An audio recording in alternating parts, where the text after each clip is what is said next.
Welcome to Creative Piecemeal Podcast, a podcast for creatives. I'm your host, Tammy Takaishi. Join me for compelling conversations with artists, actors, authors, musicians, and other creatives about the impact of the creative and fine arts in their lives and our ever-changing world. Thank you for listening.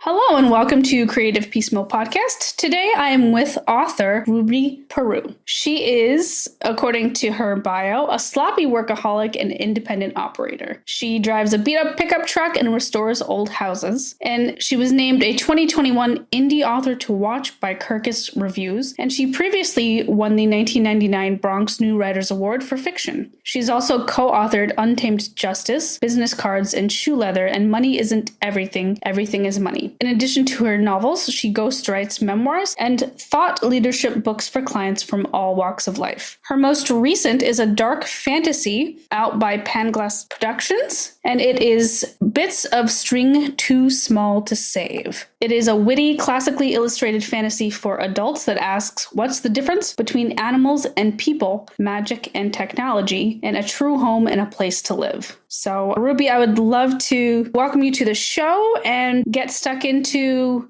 talking about your book and how you became an author. Hi. Well, thank you. I'll be happy to tell you anything you want to know. Yeah, well, let's start with your book. What sort of inspired you to write this one in particular?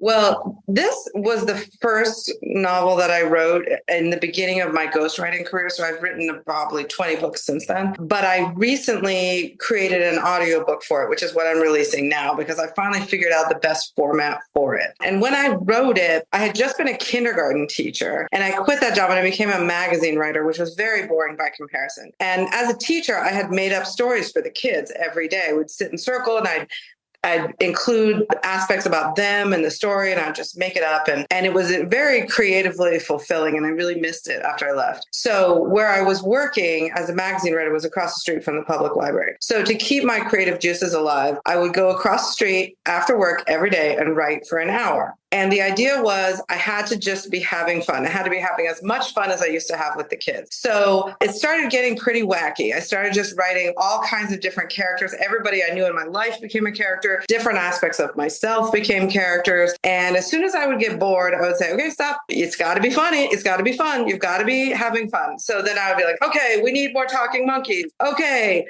We need some crazy dialogue, and so I created a lot of subplots and characters that I didn't necessarily know what to do with. It wasn't organized. It was more of a creative explosion. So then I spent a long time after that putting it together into something where all the subplots came together at the end. Nice. What is something that really surprised you about the writing process with this book in particular? I know you mentioned wanting to make it more fun, but is there anything in particular that really stood out versus when you had done any other kind of creative project? Oh, well, I've done a lot of improv comedy also, and that's sort of where I learned to be always having fun and understanding that if you're not having fun, the audience isn't having fun, the reader's not having fun, right? So that was what informed me writing this and creating it in pieces. And the way I created it is not any way that any writer would ever suggest to write it. Because it was not oriented toward a particular market. I was not thinking about marketing. I was not thinking about selling it. I was not even thinking about the audience for it. It was really written for me as the audience. And so I would say that the thing that was most surprising was after I did all that brainstorming, which I spent a year just creating material. Then it took me about 10 years to put it all together. And I had to create this huge chart on my wall that was color coded and stuff to get all of these subplots to work together into one larger plot. And I had no idea how difficult that would be. So taming it down was probably the most surprising difficulty of it all. And you were talking about how this is released on audiobook. Did you get a say in how that worked out creatively? I created the whole thing myself with other people. Like, because I am the narrator and I do a bunch of different voices, and I had other actors. Also, there's a lot of dialogue in the book. And so I had all these actors to play all the roles, and I directed them in the studio, so that, because having people do an audiobook is really an interesting process, because if they haven't read and studied the book, which all these are busy adults that don't have time to read and study a 400-page book. So I had to get them into the studio and had to coach them through and tell them, okay, here's what the character's saying, but here's the subtext. Here's their relationship to the character they're talking to. Here's what's really going on underneath it. Are they being sarcastic? Are they joking? Or are they perfectly serious? Are they secretly in love with this person? Like, all that kind of thing. And all that came out of acting training and just like a wide variety of different type of creative disciplines that I've done. So I directed all the actors in the studio. I did a lot of the voices myself, and I did the narration, and I had a sound engineer put it all together. And the way we worked together was, he had a lot of creative freedom to put in the sound effects, the music. All the characters have kind of a signature music when they come on. So there's a lot of a very rich soundscape in the background. And he had the freedom to do whatever he wanted, as long as I could come in and go, I like this, I don't like that. I do like this, I don't like that. And then he would take my edits and make those edits. And so that's how we created it. And it's gotten some absolutely fantastic reviews. And of course, the book itself was released in 2021, and then you've only just recently done the audiobook. So I imagine, because like you said, you were directing it and it was fully casted, that it took a while to do. But was it really exciting? Is it almost kind of like when authors wait for like a movie of their book? Was it sort of that feeling as you were getting that created? Yes, very much so, except that it was difficult. There were a lot of glitches that had to be worked out. So it went from being really exciting to being a chore, to being exciting again to being a chore, to being exciting again to being a chore. Because there's just probably everything that could have gone wrong did go wrong, which is why I'm probably an expert now on how to do this. Pretty much made every mistake you could possibly make. But yeah, it is really exciting it's like having your book made into a movie, except that, and as an author, this is the first really collaborative thing that I've done. I mostly work alone in a room, and so to work with other people and to have us all collaborate to create something that's really, really fun was really fulfilling for me. I mean, you've written many, many books, but this, of course, was your debut. But what is something that you've carried through on your creative journey from the beginning, like a piece of advice that you've carried through from the beginning that's lasted you this far? Well, I'll tell you, but it might not be good advice, but it's what I believe. When I wrote this book, I wrote it for myself. It was inspired by authors that I love, like Tom Robbins. It was inspired by dialogue that I heard. It was inspired by states of mind that I was in, that I embodied into characters. And it's been difficult to market as a result, because it wasn't designed to be marketed. It wasn't designed to be sold. If you're writing a book that's young adult, you know exactly what to do. You use a certain limited vocabulary. You have limitations on the complexity of the writing. You know exactly how long it should be. If you're writing detective novel or a romance, there's certain limitations that you fall into. And a lot of people write towards those kind of genres because it sells better. But I prefer to be true to myself and to just write what makes me feel artistically fulfilled. Luckily, I don't have to make a living off of this book. So that's why I say take my advice with a grain of salt. But artistically, I wish more people did that. I think it's great that, you brought up a really great point about how you don't have to make a living off of the writing, and, but that's your choice, and it doesn't seem to hamper your creativity. And in fact, it almost gives you a freedom, because you're not just like, your whole world isn't just writing on being creative and outputting a product for XYZ reasons. You're able to not worry about that aspect and just put your whole self into it and be authentic. But, not everyone always has that choice. It must feel very freeing to know that whatever you write, it's not like high stakes on whether or not you're going to be able to like pay your bills. You'll just be able to write, and it won't impact things in the negative. The way I've worked that out in my life is I ghostwrite for a living. So I write books for people who are paying me to write books. And every time I write a book, I get better. And I use everything that I've learned as a writer to loan my skills to other people. And I don't get credit for those books, but I do get paid. And that's a trade-off that I'm willing to make because in my free time, I work on my own stuff. And that allows me to be a writer on both fronts. Mm-hmm.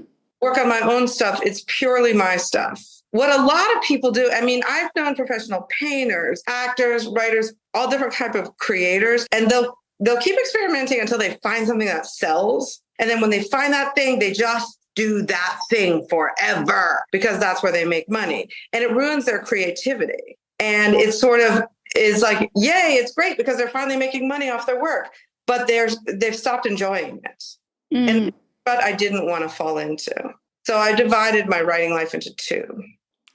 Yeah. And that's a really good point that I remember someone else brought up about how, like I know some people who they're like, no, I just want to create art for myself. If I sell it and then suddenly it's going to be different for me, there's all this pressure, things like that. Yeah. I mean, it's a legitimate viewpoint. Mm-hmm. Mm-hmm. So I'm not terribly familiar with ghostwriting. Can you sort of explain like the logistics of that, how that works? I mean, how you're able, if at all, to infuse your own self into that? Well, different ghostwriters work different ways. There's not one standard way that they all work, but I'll tell you how I do it. I do, like, for instance, for many years, my expertise was memoir, and I guess it still is, although I've branched off. So somebody will say, I want to write my memoirs. I don't have any skill as a writer, but I have a lot to say, and I feel like other people could learn from my life story. So I just interview them at length. And I find out who their favorite author is. And I've always been a really good mimic. So I can mimic whatever the style is of their author, of their favorite author. And I bring, and I tell their story. And I think the best way that I bring myself into it is in the structuring of the story, because there's a lot of ways you can structure a story. And if the person wants suspense, you can structure it for suspense. Or if the person wants to be kind of a guru, kind of like an Eat, Pray, Love style type of memoir, mm-hmm. can structure it that way. So the more books I write, the more I learn about structure. And it keeps me really reading a lot, because whenever I read a book that has an unusual structure, I'll go, ooh, I want to use that, And so I think like providing a variety of different structures for books is one of the things that I excel at and is enjoyable, for me. Nice. Yeah, I always wonder how that works because I'm not terribly familiar with it and wondering like how much of the creative muscle are you able to flex or is it really more of a very businessy type transaction? Oh, no, it's very creative because people tend to they want a good book. They want a creative book. They want a book that's going to make people laugh and cry on the same page. It takes a lot of chops to be able to do that. Mm-hmm. I honestly, I can do it, but I don't know how I do it. I couldn't teach you.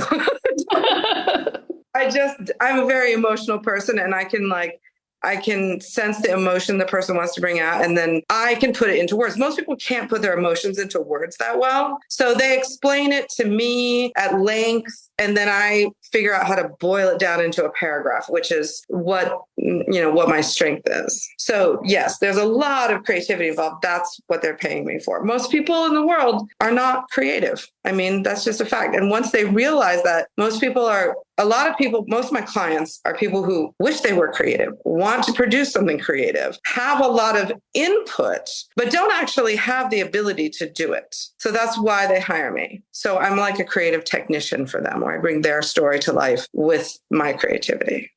I noticed in your bio, you said you restore old houses. I imagine it's a similar process to that. Like, maybe there's someone who wants to live in a restored house, but they don't have the ability to restore it. So there's other people to do it for them and give them that vision that they're looking for, Yeah, pretty much everything I do is around that, is around like taking something that is like, fine, it's serviceable. You can live in this house. It's doable, but it doesn't inspire you. It's not fascinating. And to be honest, restore isn't the right word. I don't restore houses to the original look. That wouldn't be very creative. That would just be copying. What I do is I call it faux restoration. I'll take an old house that was never very great to begin with, and I'll make it look like, oh my gosh, we removed the drywall and there was a tin ceiling under there. There wasn't, though. I put that tin ceiling in and I antiqued it to make it look like it had been there all along. That's the type of stuff that I do. That sounds really unique. When you're doing that, do you ever have book ideas going in your head when you're doing restoration, or does anything from what you're doing there seep into writing? These two things go together because, well, for instance, in the house that I live in, most of the work I do is just on my own house, which when you live in an old house, it's endless, right? So I have a wood shop, and when I'm working, I'll be writing, and then I'll get to a place where I'm like, okay, I don't know what to do. I have to think about this. So I will go out in the wood shop and I will work on some project, and I'm thinking about the book while I'm working with my hands. And that really helps it just gel. Or I'm not thinking about it, but it's happening in my head somehow. Mm-hmm. When I just stop writing, when I get to a stopping place with my writing, I'll go and I'll do physical work, and preferably creative work, building something. It completely takes your mind off of, in some cases, it completely takes your mind off of the writing because you're in a completely different creative space where you're like, oh, how am I going to make this thing work? Get this wood to do that. And so you're concentrating on a completely different thing. And it kind of feels like the book is like working on its own in the back of your head. It's like the book is its own little engine. And then when you go back to it the next day, you're like, oh, I know what to do. That's really great. That you have ways to work through bumps in the road and in the creative process. Is there a part in the creative process that you just really don't like and wish that you didn't have to go through? Well, if I hit a thing like that, it's called pushing, where you're like, I got to push through and finish this thing. I don't push anymore. I've been doing this long enough to where if I recognize that I'm pushing, I stop. And that's when I go out to the wood shop. I object to pushing in all forms. If I'm pushing, I know the result is going to be terrible. And you can write a vomit draft and go back and edit it. But it's better if you just don't push and let it come to you, is my feeling. And that, for me, working with my hands helps it come to me. So that's how I do it. Getting back to your book, is there a favorite? Do you have a favorite character or a character that you just couldn't wait to get to their scenes when you were writing them, without giving away any spoilers, of course? I couldn't possibly spoil it. The book is so long. Yes, all of the characters are my favorites. I'll give you some examples. Okay, for instance, somebody asked me, Elizabeth Ann is 10 years old. She's one of the main characters. The book is confusing because some of the main characters are children, but it's not a children's book. That's just the way it is. Deal with it. And one of the first people that Elizabeth Ann encounters, there's a little bit of a ripoff of Alice in Wonderland. I've been accused of that, and it is totally true, and I don't care. So one of the people she encounters is the Duchess. And I did the voice for the Duchess, and I modeled it after Mrs. Howell from Gilligan's Island. And she sounds like darling. She's so aristocratic, but she's got this sort of a very deep voice, and she's very sort of pompous, And then just so. And so she sounds like that. And I really enjoy doing her. And then she has a personal chef who is kind of trashy, for lack of a better term. And she's modeled. It's very hard to do both of these characters in the same day, but I would go into the studio and I have to get this all done. So I'd be like, okay, switch characters. And her name is Tammy, and she's modeled after what is essentially a very bad imitation of Fran Drescher from The Nanny. And so she sounds like, what are you, stupid or something? I mean, yeah. So that's Tammy. And then I also do the magician named Shaduda, which I'm not going to do for you because what I wanted was somebody with a real whiskey and cigarettes voice for that character, but I couldn't find anybody. So I had to do it myself. And I would sort of drink this foul concoction and sort of take on this weird posture. And I would be like, oh, okay, this is the magician. And it hurt my voice so badly that it would take me days to recover. Oh, wow. I couldn't find an actor that sounded the way I wanted. So I had to do that. So there's a lot of characters that I really enjoyed doing. And also all my actors were brilliant. Elizabeth Ann was done by two different little girls because the first little girl had to drop out. Kids are very busy people. So she did half the book. And then I had another little girl do the second half. And they sound pretty similar. So I don't think it's very jarring. And I loved working with the kids. They're the best actors. They take your suggestions just like that. It sounds like it was such a fun process. Are you hoping for future works to be as involved in the audiobooks? Well, I'm actually starting a little subset to my business where I do audiobooks for other people, but dramatized full cast audiobooks like the way mine is with music. Because like in the community of people that I know people with acting training. I know a ton of musicians. I know sound engineers. I have all those people just in my life. So, and people keep asking me about that exact question, like, what are you going to do next? And my answer is, I really enjoyed doing this. I didn't enjoy the parts that I screwed up, but now I know how to avoid those. And I would like to do more of these for more people, because I think it really helps to bring your book to life. It doesn't make your book, like everybody wants to have an audiobook of their book because then you have more opportunities to sell it. But, it's not cheap to hire somebody to do all that. And I don't even know of any company that does all that. There's people who do audiobooks, just like hire an actor and do the narration. Doing it this way is just really fulfilling for authors who want to get their book out there and build their audience, which essentially is nowadays in the world of getting known as an author is what you have to do. You have to do it on your own. So I'm helping other authors do the same thing. That's great that you're doing that and you're putting those talents out in the community, because not only does it help those actors and those audio engineers and it helps the authors. So it's like community helping community, Yeah, exactly. Yeah. And because I know these people and because they're not full-time, none of them are full-time at doing this, I can do it at a pretty reasonable rate, and it's just kind of a side thing for me. It's not entirely a labor of love. I charge, but it's a really cool, exciting thing to be part of. Now, I was curious, did you study like writing or creative writing or literature when you were in school, or did you sort of like end up falling into it later in life? Well, see, I was a writer from a very young age. I'll give you an example. And people sometimes ask me, when did you know you were a writer? Here is when I didn't know. My parents told me. They were like, your trajectory in life is set. I these things called choose adventure books. Oh, you probably don't know what that is, but it's like essentially okay. So you would read it and then you'd be like, if you were the character, would you choose this or that? And if you choose this, turn to page 64. And you turn to page 64 and then and you read more story. It's basically a video game, but in paperback form. So I was really into those. So one year for Christmas, I wrote one for my parents for their Christmas present. And it's a book. I made it into all these little scrolls, and I was in junior high, and I hung them off the balcony of the Christmas tree. There were like all these little scrolls, and I was like, yeah, so if you choose this, you choose scroll 65 and you go to the Christmas tree and choose that scroll and then read the next part of the story. And then my parents were like, okay, you are the weirdest kid.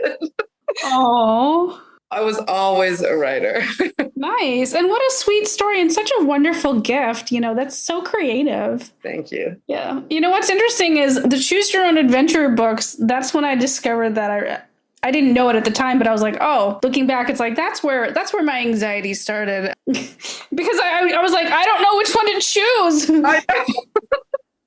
And then you choose it and then you read it and then you go back and then you choose the other one and you read it and then you're just endlessly confused because you're jumping all over the place. And yeah, it teaches you to commit.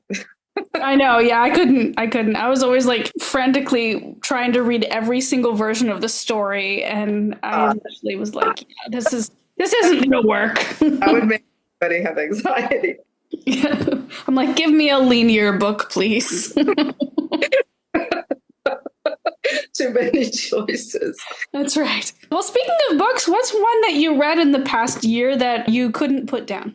Oh, I'll tell you. I have a favorite book. I'm now reading another book of hers. The author is Shannon Chakraborty, and the book is called The Adventures of Amina al-Sarifi. And I love it because it is what I was trying to do with this book, but way better. It's an adventure book, but it's for adults. It's not for kids. It's about really compelling, interesting characters and it's set in an interesting setting, which is in kind of like history in the Middle East. And it's just got this incredible atmosphere to it. And she's a lady pirate who's a smuggler, and she goes out and she's a hero, and she gets in sword fights and she fights this giant octopus. It's the coolest. And it's super suspenseful, and it's just total escapism. That's what I love. Nice. That does sound really interesting and fun. I'm not familiar with that author, so I'll have to look her up. Stay with us. We'll be right back. If you've been feeling burned out, stressed, overwhelmed, or exhausted, the resources and courses at the Self-Care Institute are here to support you.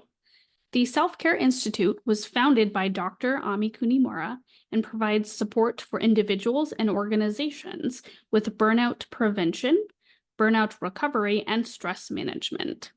I've personally taken a few of these courses and found them to be super helpful, both professionally and personally.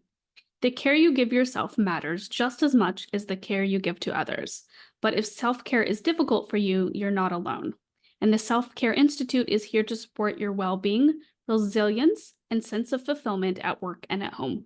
For more information, visit selfcareinstitute.com or go to the show notes and click on the link. I wish that I could meet her. It is my fondest desire.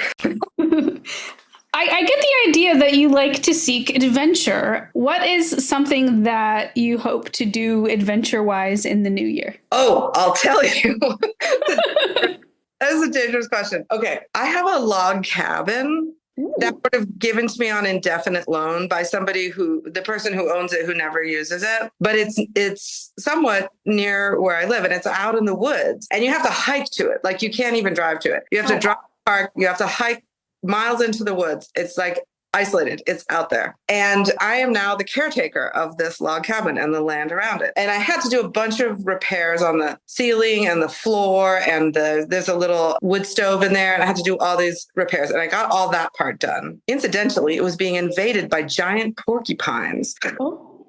Porcupines eat wood. Did you know that?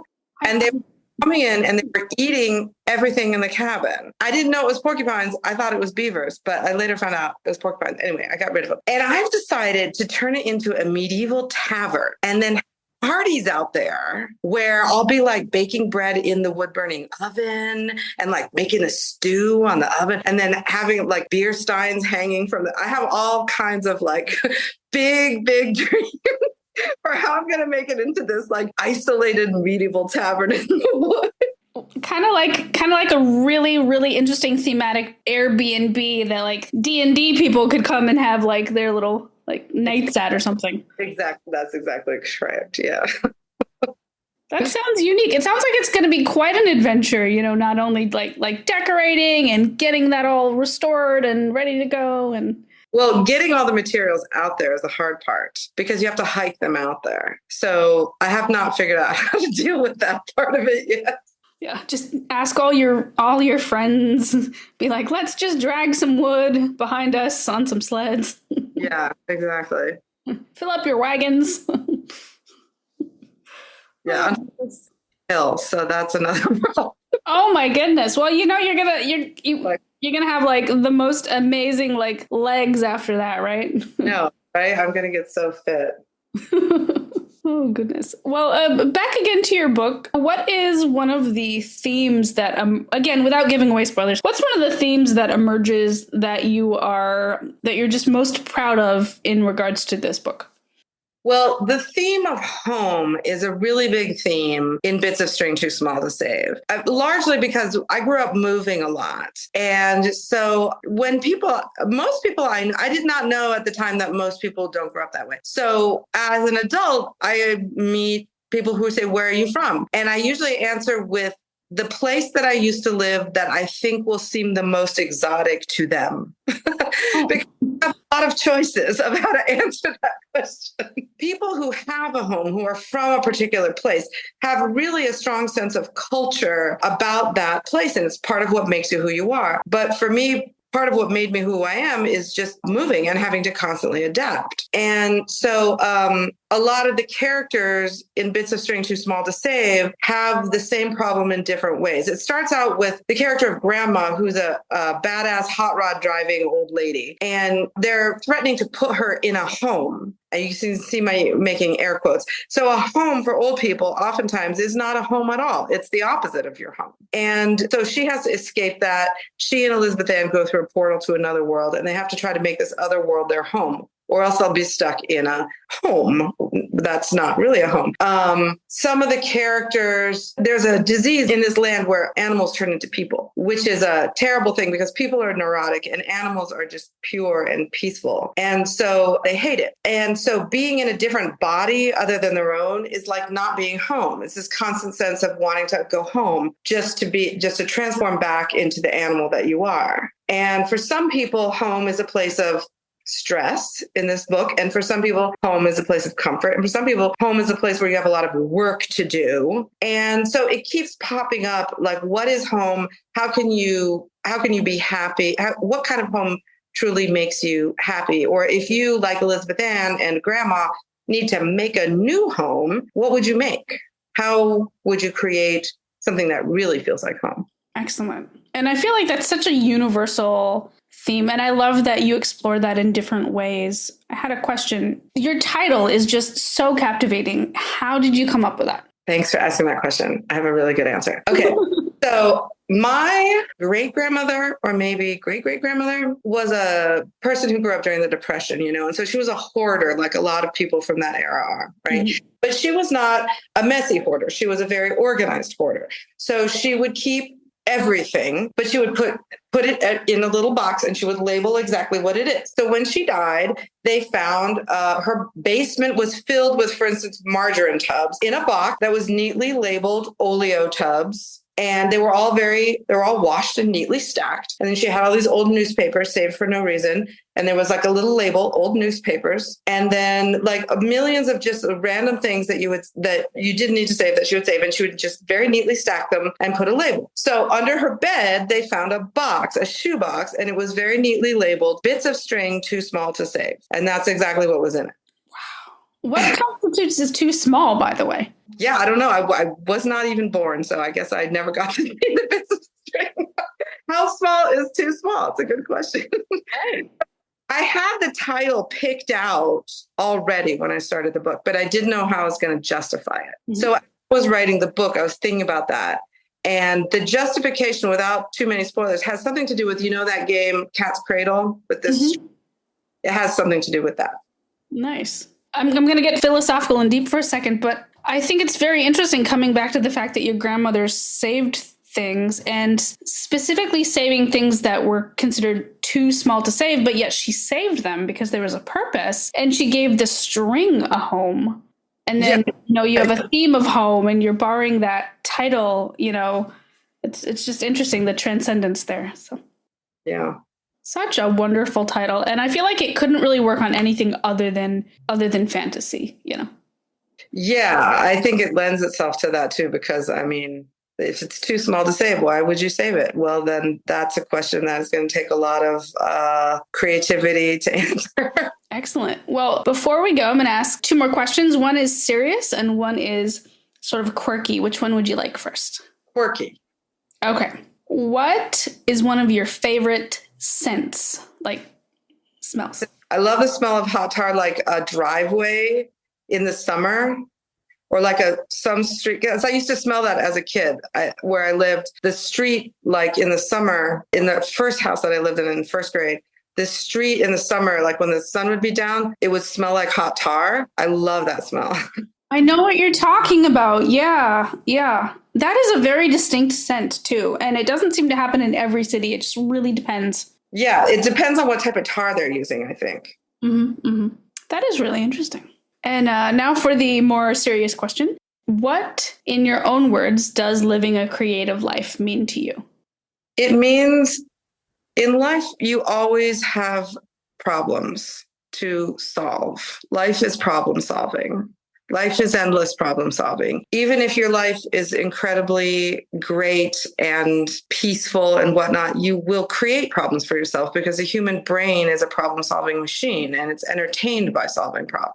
So creative people use creative problem solving. They don't use standard problem solving. Creative people brainstorm, They're not afraid to brainstorm. They're not afraid of unusual decisions. They're not afraid of unusual ideas. They throw out crazy ideas for solving problems that nobody ever thought of before. And 99% of the people in any situation will say, that's ridiculous. And if they're doing that, it means you're doing it right because you're being creative. And most people are not creative. So don't expect, if you are creative and you use creative problem solving, don't expect other people to agree with your methods because most people do not have the ability to be creative. It doesn't mean you're doing it wrong. It means you're the only one who's doing it right. And sometimes life throws you really big problems. And the bigger they are, the more creative you are, the better you're going to be able to turn the situation around to your advantage. Interesting insights. Ruby Peru, author of Bits of String Too Small to Save. It's out in print for a little while, but the audiobook is just out, and it seems like everyone's really into audiobooks right now, so definitely check it out in that regard, whether you're on a long car ride for the holidays or on your commute. And as always, thanks for listening. Thanks for listening to the podcast. Like the show? Have a question? Stop by the Facebook and Instagram pages. Links are in the show notes, or search for Creative Piecemeal Podcast on social media and click follow for all the latest.